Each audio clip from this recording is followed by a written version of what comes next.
इस कहानी की शुरुआत होती है 1959 का समय दिखाते हुए, जहाँ पर हम स्कूल में एक लड़की लुसेंडा को देख पाते हैं और ये इंटरवल का टाइम था। लेकिन ये यहाँ पर बाकी बच्चों की तरह खेल नहीं रही थी, बल्कि ये एक जगह पर चुपचाप खड़ी थी। लुसेंडा को यहाँ पर लगातार कुछ आवाजें सुनाई दे रही थी। ऐसा लग रहा था जैसे उससे कोई कुछ बताना चाह रहा हो। खैर, अब बच्चों का इंटरवल खत्म हो जाता है और टीचर सभी बच्चों से ग्राउंड से अंदर चलने के लिए कहती है, लेकिन लुसेंडा को उसकी भी आवाज नहीं आ रही थी। इसीलिए टीचर उसे उसके पास आकर क्लास में ले जाती है।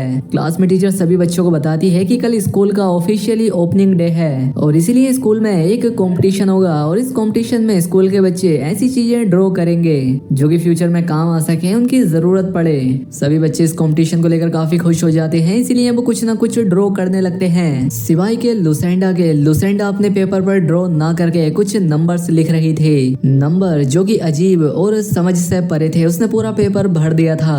अब इससे पहले कि लुसेंडा आखिरी नंबर लिखती, इनका टाइम पूरा हो जाता है और इसीलिए टीचर सभी बच्चों से उनके ड्राइंग्स ले लेती है। वो उनकी ये ड्राइंग लेकर एक टाइम कैप्सूल में डाल देती है। अगले दिन स्कूल में एक सेरेमनी होती है और इन्हें बताया जाता है कि अभी ये कैप्सूल आज से 50 साल बाद खोला जाएगा। इसीलिए स्कूल ओपनिंग डे पर उस कैप्सूल को जमीन में बरी कर दिया जाता है, यानी उसे जमीन में गाड़ दिया जाता है। अब लुसेंडा की टीचर लुसेंडा को देखती है, लेकिन अगले ही सेकंड लुसेंडा गायब हो जाती है। अब ये देखकर उसकी टीचर परेशान हो जाती है, इसीलिए बोर स्कूल का बाकी स्टाफ लुसेंडा का नाम लेकर उसे स्कूल में खोजने लगते हैं। लुसेंडा की टीचर उसे ढूंढते हुए बेसमेंट तक पहुंचती है, जहां पर कुछ खुरचने की आवाजें आ रही थी। जैसे ही वो दरवाजा खोलती है, वहां पर लुसेंडा थी, लेकिन वो काफी डरी हुई थी और उसके हाथों पर कुछ खून भी लगा हुआ था। और जब वो दरवाजे पर देखते हैं तो यहाँ लुसेंडा ने डोर पर कुछ नंबर से लिख रखे थे।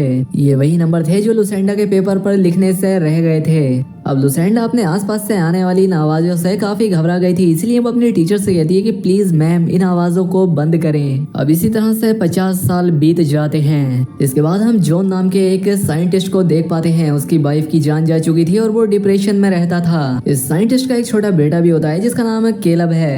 खैर, अब अगले दिन केलब के स्कूल की 50वीं एनिवर्सरी थी और अब उस टाइम कैप्सूल को निकालने का भी वक्त आ गया था और लेक्सी इसी बारे में यहाँ पर सभी को बता रही थी। वो इस काम के लिए स्कूल की प्रिंसिपल मिस टेलर को बुलाती है और ये वही औरत है जो लुसेंडा की टीचर थी। खैर, अब सभी बच्चों को उस कैप्सूल में से निकालकर लेटर दे दिए जाते हैं और एक लेटर कैलब को भी मिलता है। लेकिन कैलब के लेटर में बाकी सभी बच्चों की तरह ड्राइंग्स नहीं थी, बल्कि उसमें तो नंबर थे, क्योंकि उसके पास लुसेंडा का लेटर आया था। और अब कैलब जब उन नंबर को पढ़ता है तो उसके आसपास भी वैसी ही विस्परिंग स्टार्ट हो जाती है जैसे लुसेंडा को आती थी। उसे लगता है कि आवाजें स्कूल में दूर से आ रही हैं और जब वो आवाजों पे गौर करता है तो आवाजें आना बंद हो जाती है।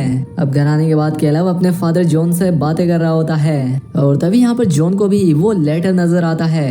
वो इस लेटर को देखकर हैरान होता है और समझ जाता है कि नंबर्स का जरूर कोई मतलब होगा, लेकिन फिर वो उस लेटर को एक तरफ रख के पीने लग जाता है और थोड़ी देर बाद वो अपना गिलास उस लेटर पर रख देता है, जिससे कि नंबर पर गिलास से सर्कल बन जाता है। और जब वो नंबर्स की इन्वेस्टिगेशन करता है तो उसे पता चलता है कि ये एक डेट है जिस दिन ब्लास्ट में बहुत सारे लोग मारे गए थे। जब वो दोबारा उस लेटर को देखता है तो उस पर वो नंबर भी लिखे हुए थे जितने लोगों की जान उस दिन गई थी। अब ये देखकर जॉन बहुत हैरान हो जाता है और अब वो बाकी नंबर को अपने व्हाइट बोर्ड पर लिखकर इन्वेस्टिगेट करने लगता है और जांच करने पर उसे पता लगता है कि इस पेपर में जितने भी नंबर थे वो बेकार नंबर नहीं थे। वो पिछले 50 साल में पृथ्वी पर घटी हर एक तबाही का फिगर उनकी डेट्स थी, जो कि पृथ्वी पर आए भूकंप, डिजास्टर और क्रैशेस को बता रही थी। और उन डेट्स के आगे कुछ नंबर भी थे जिनसे ये पता लग रहा था कि उस डिजास्टर में कितने लोगों की जाने गई थी। यानी जब लुसेंडा ने ये लेटर लिखा था उसके बाद से पृथ्वी पर जितनी भी ट्रेजेडीज हुई थी वो इस पेपर में पहले से ही मेंशन थी।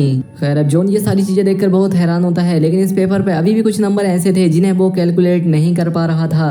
अब अगले दिन जॉन अपने एक साथी से जाकर मिलता है और उसे इस पेपर के बारे में बताता है। कहता है कि इस पेपर पे जितने भी नंबर हैं या तो वो किसी डिजास्टर की डेट्स हैं या वो तबाही में मरने वाले लोगों की संख्या है। साथ ही वो उसे ये भी बताता है कि इसमें वो कहता है कि ये सिर्फ इत्तेफाक भी तो हो सकता है, क्योंकि इस पेपर में और भी तो बहुत सारे नंबर हैं जिनका कोई मतलब नजर नहीं आ रहा। जॉन समझ जाता है कि इसे मेरी बात समझ नहीं आ रही, इसलिए वो उस टीचर के घर जाता है जो कि 50 साल पहले लुसेंडा के टीचर थे।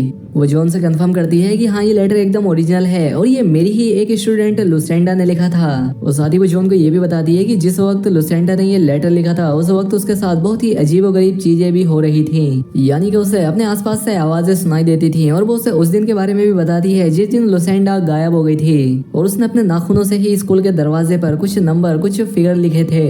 अब जॉन लुसेंडा के बारे में और जानना चाहता है, जिस पर टीचर उसे बताती है कि कुछ ही समय पहले लुसेंडा एक बीमारी की वजह से मर गई थी। बाहर आने पर जॉन देखता है कि उसका बेटा कैलब किसी अनजान आदमी से बात कर रहा है और वो अनजान आदमी उसे एक पत्थर देता है और वो इससे बिना कुछ कहे यहाँ से चला जाता है। अब अगले दिन हम देखते हैं कि जॉन कैलब को स्कूल से लाने के लिए रोड पर था, लेकिन ट्रैफिक जैम होने की वजह से वो आगे नहीं जा रहा था और तभी उसकी नजर कार के मीटर पर पड़ती है, जिससे उसे याद आता है कि आज तो वही तारीख है जो उस पेपर पर लिखी थी, यानी कि आज कुछ होने वाला है। और यहाँ पूछताछ करने पर जॉन को पता लगता है कि यहाँ पर एक प्लेन क्रैश हो गया है। और घर आने पर जब वो न्यूज देखता है तो उससे पता लगता है कि इस हादसे में 81 लोग मारे गए थे, यानी कि उस पेपर की प्रेडिक्शन एकदम सही थी। वहीं दूसरी तरफ हम कैलब के रूम में उस मिस्टीरियस आदमी को देखते हैं जिसने कैलब को वो काला पत्थर दिया था। वो कैलब को खिड़की से बाहर फ्यूचर का एक सीन दिखाता है जहाँ पर सब कुछ जल रहा है और लोग अपनी जान बचाने के लिए भाग रहे हैं। कैलब ये देखकर डर के मारे चिल्लाता है और इसलिए जॉन जल्दी से ऊपर आ जाता है, लेकिन तब तक वो आदमी रूम से चला गया था। जॉन को वो आदमी विंडो के बाहर नजर आता है और जैसे ही जॉन उस आदमी को पकड़ने के लिए जाता है तो वो आदमी यहाँ से भी गायब हो जाता है। अब अगले दिन जॉन किसी न किसी तरह से लुसेंडा के बारे में जानकारी निकालते हुए उसकी बेटी के पास पहुंच जाता है। उस लड़की का नाम टियाना था और यहाँ पर जॉन उसे उसकी माँ के उस लेटर के बारे में बताता है जिसकी प्रेडिक्शन एकदम सही हो रही थी। और वो उसे ये भी बताता है कि आज से 3 दिन बाद एक और एक्सीडेंट होगा जिसमें कि 33 लोग मारे जाएंगे और इसलिए जॉन उससे कहता है कि मुझे तुम्हारी मदद की जरूरत है उन सभी लोगों को बचाने के लिए। लेकिन यहाँ पर टियाना को उसकी बातें फालतू लगती हैं और इसीलिए वो अपनी बेटी के साथ यहाँ से चली जाती है। अब घर जाने के बाद जॉन टीवी पर एक न्यूज सुनता है जिसमें वो अगले दिन के टेररिस्ट अटैक के बारे में बता रहे थे। अब जॉन उस पेपर के नंबर को यूज करते हुए एक जीपीएस कोड बनाता है और साथ ही इस बारे में पुलिस को भी इन्फॉर्म करता है कि कल सबवे स्टेशन पर एक हमला होने वाला है। और अब इसीलिए जॉन अगले दिन कुछ पुलिस वालों के साथ सबवे स्टेशन में जाता है और वहाँ पर उसे एक आदमी दिखता है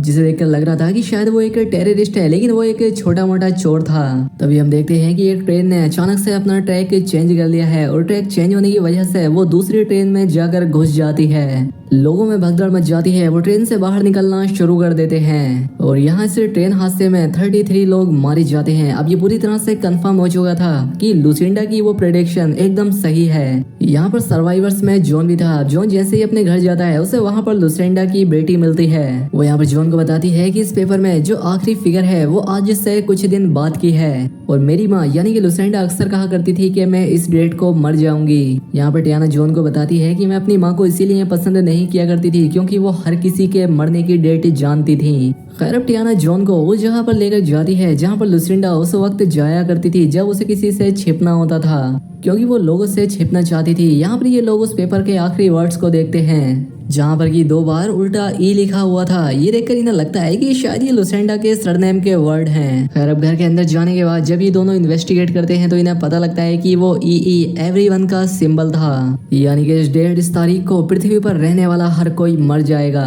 और साथ ही यहाँ पर जॉन वो स्टोन भी देखता है जो वो मिस्टीरियस आदमी उसके बेटे को दिया था। अब यहाँ बाहर कार में जॉन का बेटा और टियाना की बेटी भी थी और यहाँ पर वही मिस्टीरियस लोग आते हैं जो कि कैलब को पहले भी दिखे थे।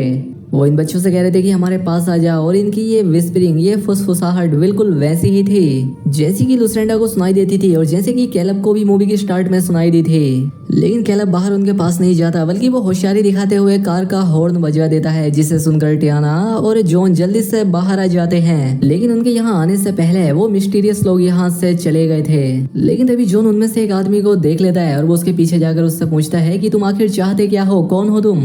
और फिर जब वो आदमी अपना मुंह खोलता है तो उसके मुंह से बहुत तेज रोशनी निकलती है और जैसे ही वो मुंह बंद करता है वो आदमी भी यहाँ से गायब हो जाता है। इसके बाद ये सभी लोग जॉन के घर पर आ जाते हैं और यहाँ पर टियाना बहुत दुखी थी क्योंकि उसे पूरा यकीन था कि उसकी माँ की प्रेडिक्शन कभी गलत नहीं होती थी और अब उसकी इस भविष्यवाणी के हिसाब से एक दिन बाद हर कोई मर जाएगा और ये एक साथ उनकी इस दुनिया में आखिरी रात है। अब यहाँ पर टियाना की बेटी एक ड्राइंग बनाती है जिससे जॉन समझ जाता है कि अगले दिन जो डिजास्टर, जो कयामत आएगी वो सूरज की तरफ से आएगी और इसलिए वो अपने ऑफिस जाता है और सूरज की रेडिएशन लेवल को चेक करता है, जो कि यहाँ पर काफी ज्यादा एबनॉर्मल थी। यानी कि सूरज से ऐसी खतरनाक फ्लेयर्स, ऐसी तरंगे निकलेंगी जो कि पूरे सोलर सिस्टम को तबाह कर देंगी। घर आने पर जॉन देखता है कि कैलब भी वैसे ही लेटर लिख रहा था जैसे कि लुसेंडा लिखा करती थी। और यहाँ पर जॉन को याद आता है कि टीचर ने उसे बताया था कि लुसेंडा ने कुछ लेटर एक डोर पर भी लिखे थे, इसलिए वो जल्दी से स्कूल जाता है और उस डोर को लेकर अपने घर आता है। लेकिन उसके घर आने से पहले ही टियाना, कैलब और अपनी बेटी को लेकर यहाँ से चली जाती है एक अंडरग्राउंड शेल्टर में छिपने के लिए, ताकि सूरज की तबाही से ये लोग बच सके। अब जॉन उस डोर से जो नंबर पड़ता है उन्हें कैलकुलेट करने से उसे पता लगता है कि इस दुनिया में एक ऐसी भी जगह है जहाँ जाकर वो इस डिजास्टर, इस तबाही से बच सकते हैं। लेकिन घर आने पर टियाना और उसका बेटा, उसे कोई नहीं मिलता, इसीलिए वो उनका पीछा करने लगता है। इसके बाद हम टियाना को एक गैस स्टेशन पर देखते हैं जहाँ पर एक न्यूज चल रही थी जिसमें बताया जा रहा था कि इस दुनिया में एक बहुत बड़ी तबाही आने वाली है और हर किसी को अंडरग्राउंड शेल्टर की जरूरत है। अब टियाना जॉन को कॉल करती है और उसे बताती है कि वो कहाँ पर है। जॉन उससे कहता है कि देखो, हमारे पास सिर्फ एक ही जगह है जहाँ पर हम जाकर इस तबाही से बच सकते हैं, और वो जगह लुसेंडा का वो घर है जहाँ पर वो अक्सर छिपने के लिए जाया करती थी। ये लोग अभी यहाँ पर बात ही कर रहे थे कि तभी कुछ लोग टियाना की कार को चुरा लेते हैं जिसमें उसके बच्चे भी थे। इसलिए टियाना भी एक कार चुराती है और अपनी कार का पीछा करने लगती है, लेकिन तेजी की वजह से उसकी कार का एक्सीडेंट हो जाता है और अब अपनी माँ लुसेंडा की प्रेडिक्शन के अकॉर्डिंग ही उसकी भी जान चली गई थी। खैर, अब जॉन किसी तरह से लुसेंडा के उसी घर में पहुंच जाता है जहाँ उसे हर तरफ वो काले पत्थर नजर आ रहे थे, जिसमें एक कैलब के पास भी था और कुछ लुसेंडा के पास भी थे। अब यहाँ पर जॉन को वो मिस्टीरियस आदमी नजर आता है और वो उसे शूट करने ही वाला होता है कि तभी जॉन का बेटा आकर उसे रोक देता है और बताता है कि ये लोग हमें बचा रहे हैं। और अब हमें यहाँ पर ये पता लगता है कि ये वही लोग थे जो इन आने वाली तबाहियों के बारे में बता रहे थे, जिनकी आवाजें पहले लुसेंडा सुनती थी और अब उनकी आवाजें कैलब को भी आती थी। और अब यहाँ पर उनकी कुछ स्पेसशिप आते हैं जिससे जॉन को पता लग गया था कि ये अर्थ को छोड़ने का टाइम है। लेकिन ये लोग जॉन को इस स्पेसशिप में नहीं बैठाते क्योंकि ये सिर्फ उसके बच्चे को ही बचा सकते थे, यानी कि कैलब और टियाना बच सकते थे। और अब ये सीन इमोशनल होता है। यहाँ पर जैक और कैलब एक आखिरी बार गले लगते हैं, जिसके बाद वो मिस्टीरियस लोग एक चमकती हुई बॉडी में बदल जाते हैं और इन दोनों बच्चों को लेकर अपनी स्पेसशिप में चले जाते हैं और वो स्पेसशिप यहाँ से आसमान में उड़ जाती है। यहाँ पर जॉन और भी बहुत सारी स्पेसशिप देखता है जो कि बाकी के बच्चों को भी यहाँ से लेकर गई होंगी। खैर, अब अगली सुबह जॉन अपने आप को उन ब्लैक स्टोन वाली जमीन पर लेटा पाता है। उससे पता लगता है कि तबाही शुरू हो गई है। वो जल्दी से अपनी फैमिली के पास आता है। सभी लोग अपने अपनों से मिलने और छिपने के लिए जा रहे थे। इसके बाद जॉन अपने पेरेंट्स से भी मिलता है। वो यहाँ पर अपने पेरेंट्स से बताता है कि कैलब एकदम सेफ है और इसके बाद ये सभी लोग एक दूसरे के गले लगते हैं। और अब इसके बाद हम देखते हैं कि सूरज की भयानक रेडिएशन इस पूरे शहर, इस पूरी दुनिया को खत्म कर देती है।